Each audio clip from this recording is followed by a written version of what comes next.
नमस्कार। मैं astro divine lights से आपका फ्रेंड एस्ट्रो प्रकाश। एस्ट्रो डिवाइन लाइट्स में आपका बहुत-बहुत हार्दिक अभिनंदन। आज हम बेसिक एस्ट्रोलॉजी के बारे में आज हम चर्चा करने जा रहे हैं। बेसिक एस्ट्रोलॉजी, कल हमने एस्ट्रोलॉजी के ओरिजिन के बारे में आपको बताया कि एस्ट्रोलॉजी के ओरिजिन कैसे हुआ और किस तरह से ब्रह्मदेव ने ऋषि पराशर इसके योग्य समझा और एस्ट्रोलॉजी की जो नॉलेज है वो सारी दुनिया में फैलाने के लिए ऋषि पराशर को उन्होंने जो है वो नियुक्त किया। और हमने कल पढ़ा था ऋषि पराशर ने और की ताकत और रावण के, क्योंकि रावण ऐसे विरासत में ऐसे अपने पूर्वजों से ऐसे ज्ञानी विज्ञानी ऐसे महापुरुषों के जो सानिध्य में उनका जन्म हुआ है, उनके परिवेश में जन्म हुआ है, तो रावण जैसा विद्वान त्रिलोक विजयी, तो ये सभी उनको विरासत में प्राप्त हुए। तो रावण के पिताजी भी बहुत प्रधान विद्वान थे, ऋषि विशर्मा, जिसको हम सब जानते हैं। तो ये बातें हमने पिछले क्लास में आपको ये बातें हमने बताई। तो चलिए आज हम कुंडली निर्माण के बारे में, उस विषय के बारे में हम चर्चा करेंगे कि किस तरह से कुंडली के जो 12 खाने होते हैं वहां पर ग्रहों को कैसे बिठाया जाता है। तो इन मुद्दों पर, इन विचारों को हम आपके साथ आज साझा करने जा रहे हैं।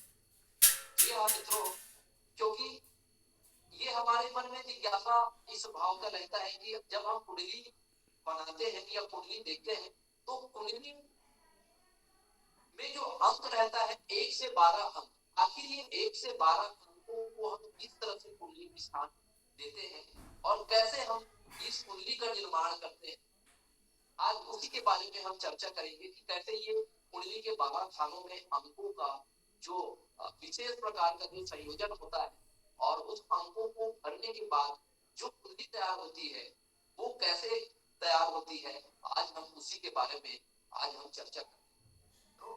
तो आज के इस कार्यक्रम में आपका विशेष विशेष हार्दिक अभिनंदन है, क्योंकि आज के इस विशेष टॉपिक पे, बेसिक एस्ट्रोलॉजी के टॉपिक पे हम आपको सिखाएंगे कि कैसे अंक भरा जाता है और उस अंक को किस तरह से निरूपण किया जाता है कुंडली में। आज हम उसी बातों पर हम चर्चा करेंगे मित्रों। तो जब आप कुंडली, जब भी आपके पास कोई कुंडली आता है तो आप उस कुंडली में देखते हैं कि अंक की गिनती हम कहां से करें। जी हाँ मित्रों, तो ये हमारे पास सबसे बड़ी चुनौती रहती है। तो किसी के पास ये सबसे पहले आपको लग्न स्पष्ट करना होता है मित्रों। ये लग्न आप देख पा रहे होंगे, ये लग्न जो है आपको स्पष्ट रूप से दृष्टिगोचर हो रहा है कि लग्न में 1 से 12 तक के अंक हो सकते हैं। तो ये लग्न कैसे निर्धारित होता है, क्यों यहाँ पर हम 1 लिखते हैं, 2 लिखते हैं और 2 से लेकर 12 तक के अंकों को हम स्थान देते हैं, क्योंकि इसका ज्ञान होना परम आवश्यक होता है। जैसे कि हम शास्त्रों के आधार पर हम ये जान पाते हैं कि लग्न का निर्धारण होता है। तो लग्न का निर्धारण जो होता है वो एक विशेष समय में होता है। मैं इसके बारे में, जो हमारे पूर्व जन्म के जो हमारे कर्म होते हैं, पूर्व जन्म का जो साइकिल होता है, तो उसी साइकिल के, उसी कार्मिक साइकिल के अकॉर्डिंग जो है वो हमारे इस जन्म में लग्न निर्धारित होते हैं। जी हाँ मित्रों, क्योंकि ये लगन ही, क्योंकि हम स्वयं हैं, क्योंकि हमने पता नहीं पूर्व जन्म में कितने हम जन्म तय करके आज हमको ये लगन मिला होगा। पता नहीं पूर्व जन्म में हम मानव रहे होंगे या पूर्व जन्म में और कोई 84 लाख योनि में कोई ना कोई तो जरूर रहे होंगे। तो किस तरह से ये कितने मानव जन्म, ये कितने नंबर का ये हमारा फिर से मानव जन्म हुआ है, तो इन सब चीजों के बारे में जब हम पास्ट लाइफ का आपको बताएंगे तो ये सारा चीज जो है वो स्पष्ट होगा। तो लगन का बनना मतलब हम स्वयं है। लगन का मतलब होता है कि हम सेल्फ है, कि हमारा जन्म जो है वो एक विशेष उद्देश्य की पूर्ति के लिए हुआ है। जी हाँ मित्रों, तो वो विशेष उद्देश्य की पूर्ति के लिए वो लगन निर्धारित होता है। तो जब हमको लगन पता चल जाता है, जैसे किसी जातक का जन्म जो है वो मेष लगन में हुआ है, किसी जातक का जन्म वृष लगन में हुआ है, किसी जातक का जन्म मिथुन लगन में हुआ है, किसी जातक का जन्म गर्भ लगन में हुआ है, किसी जातक का सिंह लगन में, किसी जातक का कन्या लगन में, इस तरह से तुला लगन में, वृश्चिक लगन में, धनु लगन में, मकर लगन में, कुंभ लगन में और मीन लगन में। तो इस तरह से मेष लगन से मीन लगन तक कोई भी लगन हो सकता है मित्रों जिसमें किसी व्यक्ति का जन्म होता है। अब उस लगन को कैसे स्पष्ट करेंगे कि व्यक्ति के जन्म के समय पूर्व दिशा में क्षितिज में जो राशि उदय होता है, आई रिपीट, किसी भी जीव के जन्म के समय पूर्व दिशा में आकाश मंडल में क्षितिज में जो राशि उदय होती है, जी हाँ मित्रों, उसी राशि को ही हम लगन कहते हैं। जी हाँ मित्रों, पूर्व दिशा में क्षितिज में, मैं एक बार पुनः रिपीट करता हूं कि पूर्व, देखो पूर्व दिशा में जो क्षितिज होती है और वहां ये चक्र चलता रहता है 360 डिग्री में, और जिस टाइम किसी जीव का जन्म होता है उसी टाइम में एक पर्टिकुलर एक राशि जो है वो पूर्व दिशा में क्या होती है, उदित होती है, और उसी राशि को हमें पहचानना है। और जैसे मान लो वहां पर वृष राशि उदित हुई, जैसे एक पर्टिकुलर टाइम होता है, जैसे सुबह के 8 बजे पूर्व दिशा के क्षितिज में वृष राशि उदित हुई। वृष राशि अर्थात 2 नंबर की राशि। जी हाँ मित्रों, तो 2 नंबर की राशि को हम कहां लिखेंगे, लगन में लिखेंगे। अब यहाँ पर लगन में मान लो 5 बजे का समय था, सुबह 5 बजे का समय था, और लगन में मेष राशि उदित हुई। ठीक है, तो मेष राशि उदित हुई तो उसके कारण हमने मेष राशि का जो अंक है, एक अंक को हमने लगन में। जी हाँ मित्रों, तो एक अंक जब हमको पता चल गया, लग्न स्पष्ट हो गया, तो बाकी के अंकों को हम क्या कर सकते हैं, निर्धारित कर सकते हैं। तो जाहिर सी बात है, लगन स्पष्ट हो गया मतलब आपका लगन क्लियर हो गया, आप मेष लगन के जाते हैं, तो यहाँ पर एक अंक लिखेंगे, फिर 2 अंक, 3 अंक, 4 अंक, फिर 5 अंक, 6 अंक, 7, 8, फिर 9, 10, 11, 12। तो इस तरह से लगन क्या होता है, स्पष्ट होता है। और लगन स्पष्ट जब हो जाता है तो हम 12 राशियों को भी स्थान दे देते हैं। तो इस तरह से हम कुंडली का निर्माण जो है वो जान जाते हैं कि किस तरह से कुंडली में लगन 12 राशियों को हम कैसे स्थापित करें। तो इसका हमको आधारभूत ज्ञान जो है वो हो जाता है। लगन स्पष्ट हो गया, इसका लगन हो सकता है कि पूर्व दिशा में अगर कन्या राशि उदित हुई हो तो यहाँ पर हम 6 अंक लिखेंगे। अगर मकर राशि उदित हुई हो पूर्व दिशा में जातक के जन्म के समय, तो यहाँ पर हम 10 अंक लिखेंगे। तो 10 अंक लिखेंगे तो 10, 11, इस तरह से हम पूरा उसको 12 अंक तक उसको हम पालन करेंगे। तो इस तरह से हम कैसे लगन को स्पष्ट करते हैं, तो लगन स्पष्ट होने के बाद आप 12 राशियों को आप कर सकते हैं। जी हाँ मित्रों, तो लगन का स्पष्ट होना परम आवश्यक होता है। जी हाँ मित्रों, अब लगन स्पष्ट हो गया, तो लगन स्पष्ट होने के बाद हम बाकी राशियों को भी हम कंटिन्यू जो है इस कुंडली में हम निरूपित कर सकते हैं। आप देख पा रहे होंगे।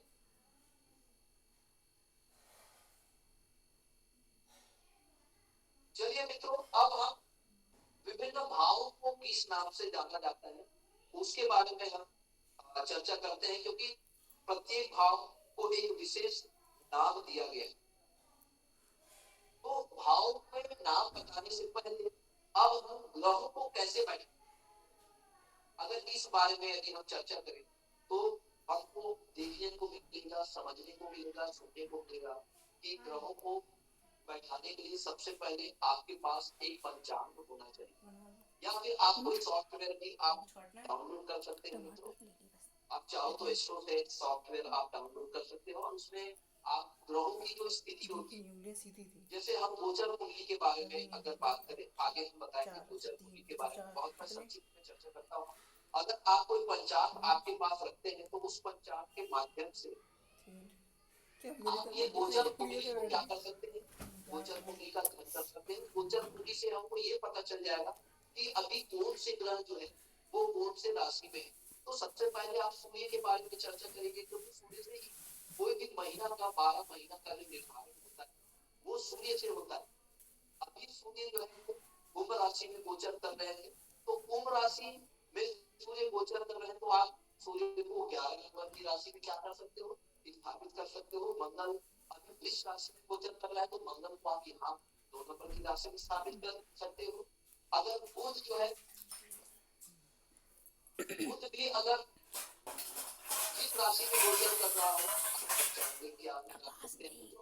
तो जो जो राशि जिस जिस लगन में गोचर कर रही है, राशि के भाव में गोचर कर रही है, उसको आप पंचांग से देख सकते हैं, इसको आप लिख सकते हो। तो इस तरह से आप लग्न स्पष्ट कर सकते हैं। जी हाँ मित्रों, तो जब लग्न स्पष्ट हो गया तो आपने कुंडली तो बना ली, कुंडली आपका तैयार हो गया।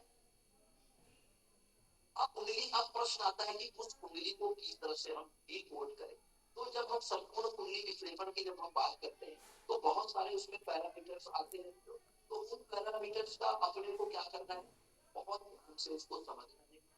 और मैंने पहले ही कहा कि ज्योतिष को समझने से पहले जो बेसिक, जो फंडामेंटल है ना, 12 राशि है ना, 12 राशि के स्वामी, 27 नक्षत्र, 27 नक्षत्रों के स्वामी, 9 ग्रह, 9 ग्रह के स्वामी, आपको इस बेसिक जो कॉन्सेप्ट है उसकी, उसका सबसे पहले आपको जानकारी होना चाहिए, उसका ज्ञान होना चाहिए। जब तक उसका ज्ञान आपको नहीं होगा तब तक एस्ट्रोलॉजी की जो नॉलेज है वो आपको समझ में नहीं आए। तो आपको उस ज्ञान को प्राप्त करने के लिए, उस ज्ञान को आप समझने के लिए आपको इन सारे पैरामीटर्स है उनकी आपको जानकारी होनी चाहिए।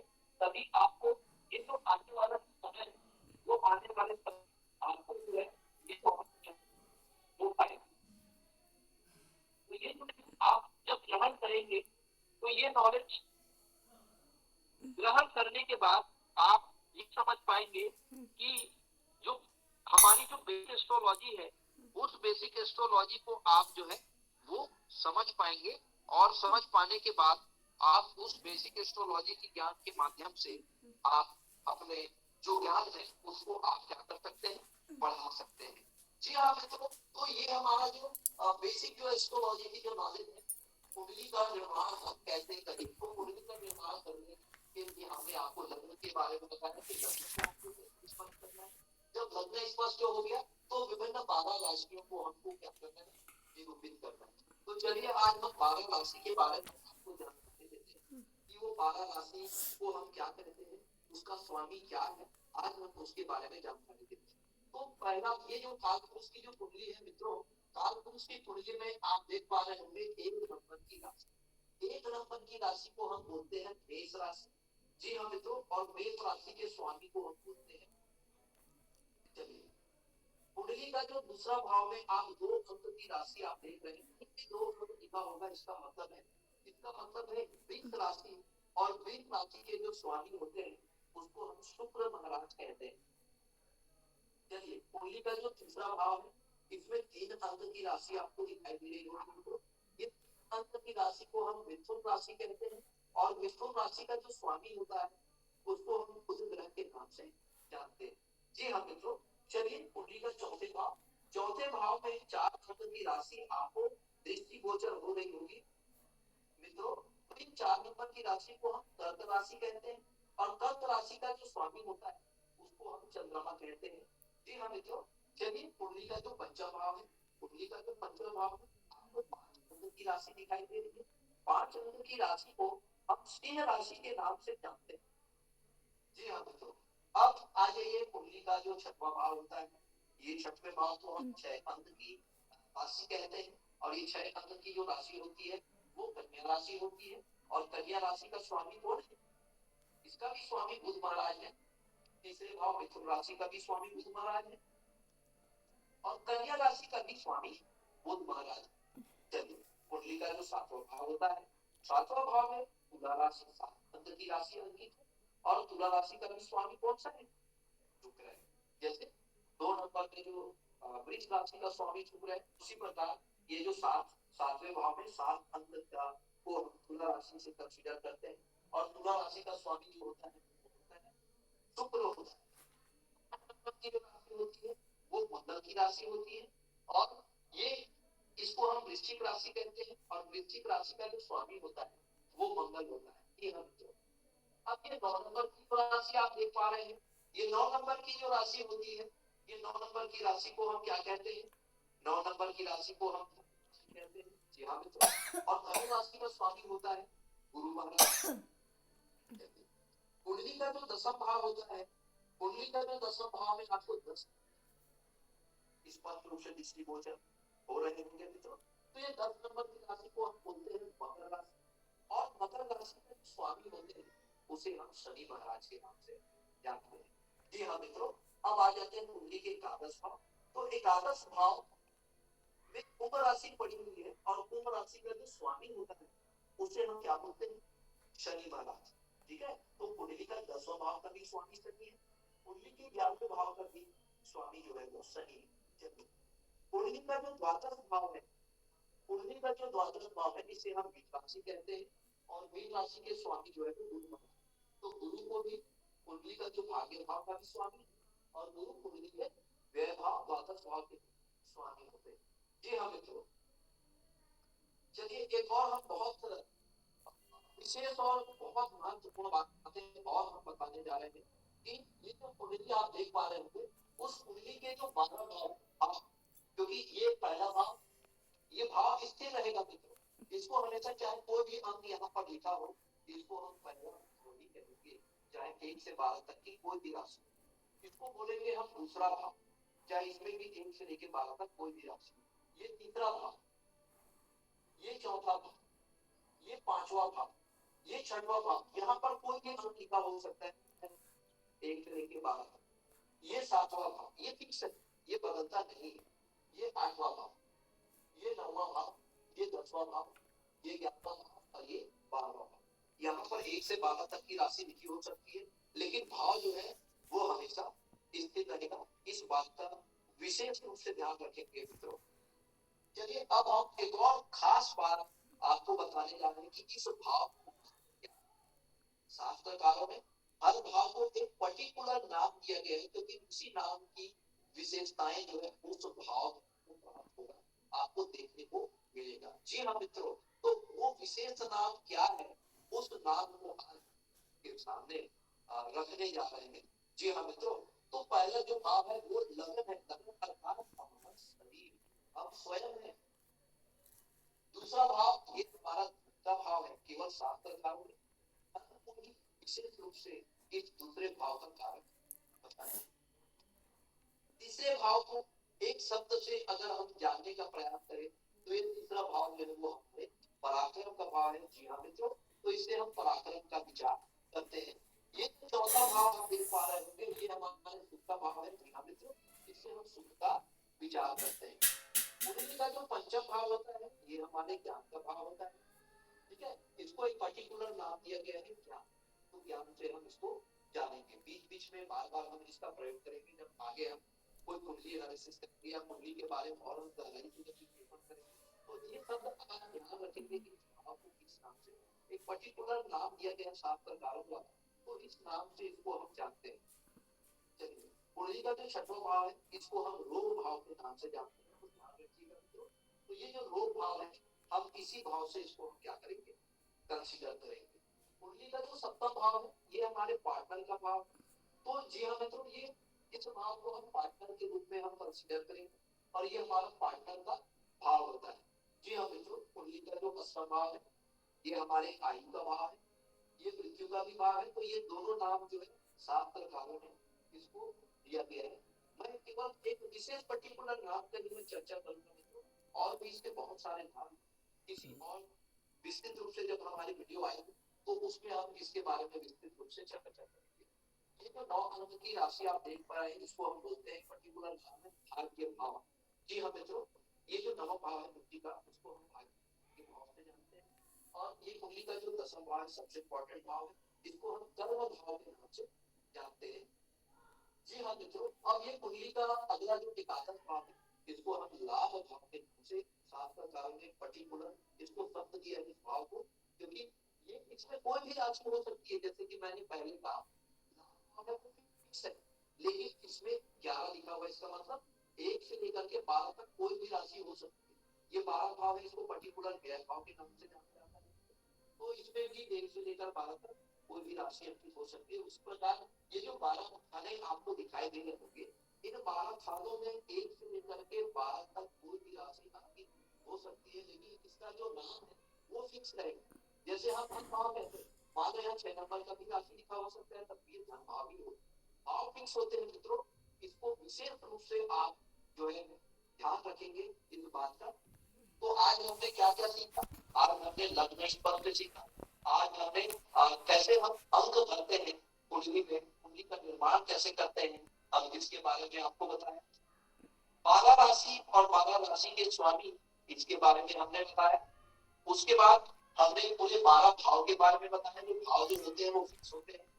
अगली जो बातें हैं, महत्वपूर्ण बात, शास्त्रकारों ने एक पर्टिकुलर नाम दिया गया प्रत्येक भाव को, तो आज हम उसके बारे में हमने आपको बताया। जी हाँ मित्रों, यदि हमारा ये चैनल आपको पसंद आता है तो जरूर इस चैनल में आप अपना अमूल्य सुझाव प्रदान करिए। इस चैनल को और बेहतर ढंग से यदि हम आपके पास प्रस्तुत कर सकते हैं, तो आपके कोई अमूल्य सुझाव है तो जरूर हमें दीजिए मित्रों, क्योंकि आपके सुझाव जो है वो हमें प्रेरणा प्रदान करते हैं। निश्चित रूप से अगर कोई मन में आपका कोई प्रश्न है, कोई क्वेरीज है आज के विषय को लेकर के, आप अपना कुंडली एनालिसिस कराना चाहते हैं, अगर कोई जिज्ञासा आपके मन में है तो डिस्क्रिप्शन बॉक्स में आप अपनी समस्या रख सकते हैं। यदि आपको हमारा ये चैनल पसंद आता है तो इसको अप्रिशिएट कीजिए मित्रों। आपने अमूल्य समय हमारे इस चैनल को प्रदान कर आपको बहुत बहुत आभार, बहुत बहुत साधुवाद। अगले क्लास में हम एक नए टॉपिक को लेकर के फिर से आपके सामने उपस्थित होंगे। तब तक के लिए हमें इजाजत दीजिए। नमस्कार। प्रणाम सर।